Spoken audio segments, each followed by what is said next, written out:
So the BBC had an article, a video about the 11th Night bonfires in Northern Ireland. I try not to make many videos about Northern Ireland because inevitably, with my accent, it always attracts people who want to look at it one way or another. I suppose this isn't entirely unconnected from the previous video I made about political discourse. Um, this video wasn't really intended to be overly political, rather, I would say more social, although politics is part of it. Yeah, so the report was basically about this tradition, if you want to see it that way or not, of lighting bonfires in Protestant Unionist communities. I shouldn't say they are entirely Protestant. It's not quite that black and white, but let's say Unionist communities in Northern Ireland. Now, this is something that's been going on for a very long time. Certainly, throughout my whole lifetime. I'm 31, and I remember hearing about these in the 1990s.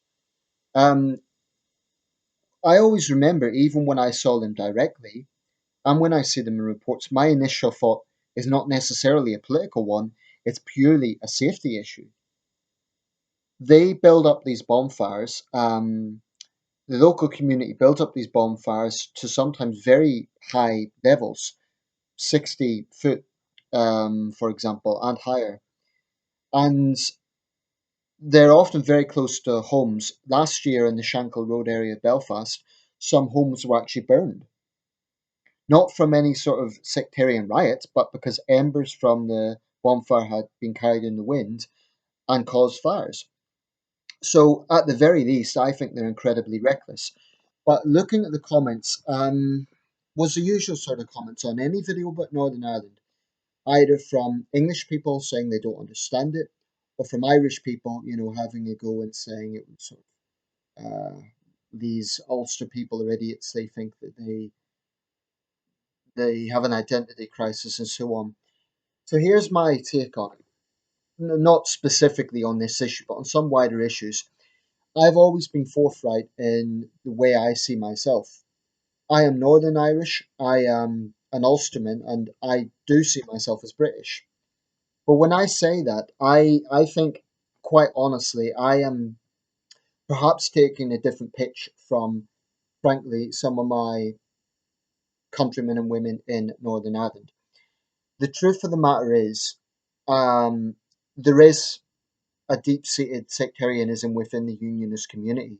There is a deep-seated bigotry within the unionist community. And being from Northern Ireland, I have to say I find this rather embarrassing. Um, I'm not going to turn a blind eye in my, and I'm not going to shy away from how I feel about that because I'm well travelled throughout my life. I've grown up in England. Now that might have put some blinkers on in terms of perhaps direct experience. But I have grown up in northeast England. I spent the first 14 years of my life in Northern Ireland. I was born in Belfast. Um, but I've travelled widely. I've worked in another country. And I genuinely have friends from all backgrounds. So sometimes I look at Northern Ireland, I look at how people see it. And what they see is narrow minded bigots who just hate Catholics, and that's it. And quite honestly, it is difficult to counter that because, frankly, there is some truth in it. And what I would say to any fellow Ulsterman watching this video is just for a second, step back and consider how this looks. I mean, you say this is a cultural tradition, right? But what does it achieve by putting statuettes of the Virgin Mary onto these bonfires? All that does is show that you hate Catholics. And this is something that is not bringing Northern Ireland forward. I've never been a huge fan of orange marches or anything like that. So people might say I'm a bit of a rarity. I'm a Northern Irishman who is very clear about my identity. I am Northern Irish. I'm not Irish. I'm Northern Irish. I am British. But I've never been sort of what I would call a Paisley-esque school of thought. I've never been like, no surrender. I will not talk to these Catholics. I know people in Northern Ireland who are so tribalised that they won't even talk to people from the Republic of Ireland. They're so parochial minded that is their attitude. And it isn't just about Catholics and people from the Republic, they're just outright racists. I'm talking about hardcore white supremacists here. You know, I'm ashamed to admit that Northern Ireland is one of the worst parts of the United Kingdom for racial hate crimes against against Chinese people, against Polish people, against various minorities in Belfast, and it's shameful. As an Ulsterman, I'm ashamed of that, and it's not the whole picture. It doesn't represent all 2 million people in Northern Ireland, but it's time that we do accept that Northern Ireland has a problem with bigotry. Homophobia is another one.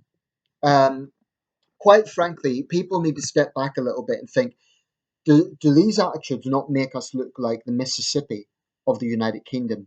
With all apologies to Mississippi, but it's the same thing. I mean, the Deep South within the United States, rightly or wrongly, has a reputation for being backward. Now, people from the Deep South would get offended by that and say it's not a fair perception. And these days, it isn't the whole picture. I believe, personally, from my observation, that the Deep South has come a long way. States like Alabama, Mississippi, Arkansas, and so on. I mean, Louisiana has its first American Indian governor.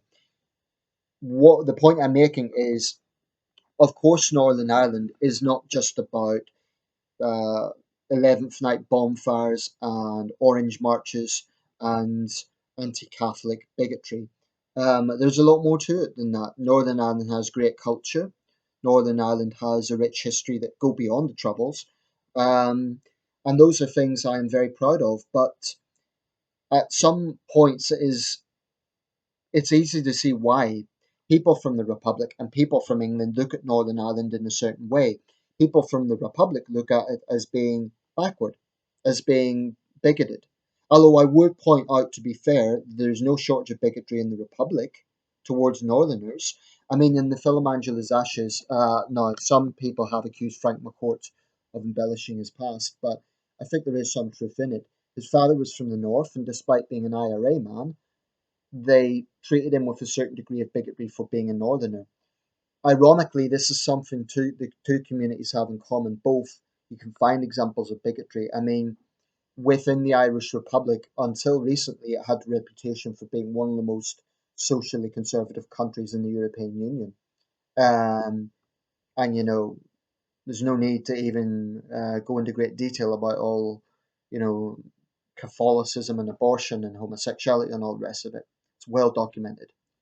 The point I'm making is, to my fellow Ulstermen and Ulster women, if you are of a really loyalist mindset, that's fine.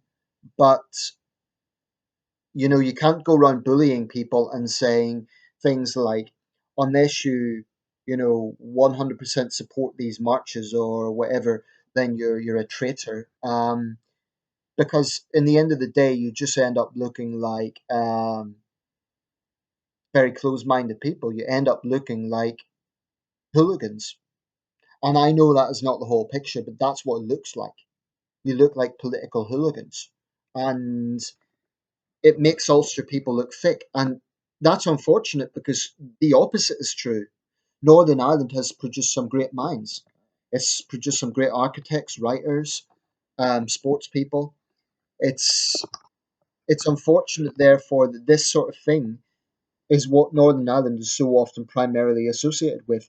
I mean, I remember when the whole DUP Conservative deal was going on, the only thing people in the mainland were thinking about, mainland Great Britain, was, oh, DUP, bigots, Northern Ireland, they're all backward there. Because they then thought the DUP is representative of the whole of Northern Ireland, which of course it is not. Um, People might say, well, you don't know what you're talking about because you've been in England for so long. That might be true. Maybe I have developed a certain degree of, blinkers. Maybe I have developed, maybe I have been away for too long. In the sense, I mean, I went over there a while back for a relative's funeral, but at times I have to admit, being Northern Irish, I feel slightly embarrassed by it. And this doesn't change my views on the IRA. I believe the IRA were murdering terrorist killers. So make no mistake about that. I am absolutely not on the fence with issues like that. But I do see why Northern Ireland is sometimes seen as backward. And I think it is unfortunate because I don't think it's a whole picture. But I have to be absolutely honest. Overall, England is more cosmopolitan. Um, and generally speaking, it is more tolerant. Northern Ireland is simply not the most tolerant of places, and it's really a pity. Um, and this isn't just about racism towards ethnic minorities, it's literally village to village you get bigotry. It's pathetic. So, do I miss it? Hand on heart, I cannot say I miss it that much. People might say you're being a traitor, but here's the thing, I'll always defend the positive side of Northern Ireland. Like I say, there's been great ingenuity there. This is the province. This tiny little place produced the Titanic. It produced C.S. Lewis. So there is that side to it. But when I look at this sort of stuff, I just think it's not necessarily about the tradition that I'm taking issue with, but it's the fact that sometimes it seems to be just provocative for the sake of it. I mean, what I don't get about orange marches, it's not, I don't take issue with the marches themselves. What I take issue with, why do they need to go through Catholic areas? To me, that seems provocative for the sake of it. Okay, so I'm not one to say ban the marches altogether, but I do think there are certain things that the unionist community can also do to help bring Northern Ireland forward. If there's truly to be a peace process, if there's truly to be reconciliation, both communities have to play their part. So yes, I believe the Republican side have to be honest about the terrorism of the IRA. I think they have to be honest that they can't always call it freedom fighting when the IRA blew up innocent civilians. But by the same token, I think the unionist community has to be honest that there was a history of anti-Catholic bigotry within Northern Ireland. And some of that, unfortunately, can still be seen. You get these idiots who riot around this time of the year. Every year, it's the same shit. And you get people on both sides. It's a minority, but it seems to be a vocal minority. And I just find it depressing. Um, it's like Northern Ireland is stuck in a time warp. It never moves forward. And it is depressing. I would not like to be a politician in Northern Ireland. I would not like to be a mother politician because I feel that they are going up against this stupidity. And again, I really want to reiterate this is not all 2 million people in Northern Ireland. I would never, ever, generalize the place where I was born. Never. But this is the way outsiders see it. And I'm not just talking about Irish people, I'm talking about English people, I'm talking about people all over the world, frankly. And it's unfortunate. Um, and I'm well aware that I could make myself now a target of loyalist abuse. They might say, oh, you're a traitor, you're etc etc etc. Fuck it, I don't care. I've grown up in England, and in England people don't give a damn about this sort of religious stuff, and that's one thing I like about England. And it's one reason, frankly, I don't miss Ulster. I am an Ulsterman. I am proud of my heritage, but I'm not going to defend bigotry. I'm not going to defend this sort of stupidity and this sort of parochialism. So if you're saying it's a tradition, don't try to justify burning shrines of the Virgin Mary, um, which is what some of them were doing this year. It was they had little Virgin Mary statuettes. That's clearly an anti-Catholic jibe. You know, um, everyone has a responsibility to move Northern Ireland forward. Everyone, and you're either part of the solution or you're part of the problem. That's all I would say. I would implore people look at the mirror. Okay, I'm not asking you to change your views, but just consider just consider, is what you're doing bringing Northern Ireland forward or not? Okay, I'm not suggesting to anyone, change your views in terms of the territorial issues, in terms of it being part of the United Kingdom. Not for a second, because I know how deeply felt that is. I know how, that is a matter of conviction. But there are some things I think, frankly, should be consigned to history. I don't think that you should be displaying this sort of anti-Catholic bigotry, which is what it is.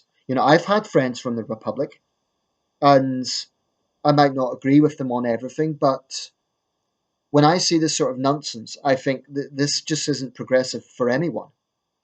And okay, in this video, I'm focusing on the unionist side.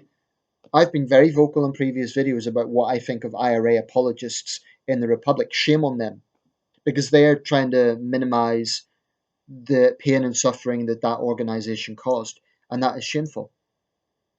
But it's a simple question of what is productive for Ulster. The troubles are over, at least they should be. But there are people that seem hell bent on letting this shit continue. So if you absolutely must have the bonfires, okay. But for one thing, forget all the politics of it. Having it so close is stupid. I mean, this is hillbilly nonsense. Just get a grip, It's the sort of thing that how do you even temper that sort of stupidity? I don't get it. Anyway, I'll leave it there. That's how I feel.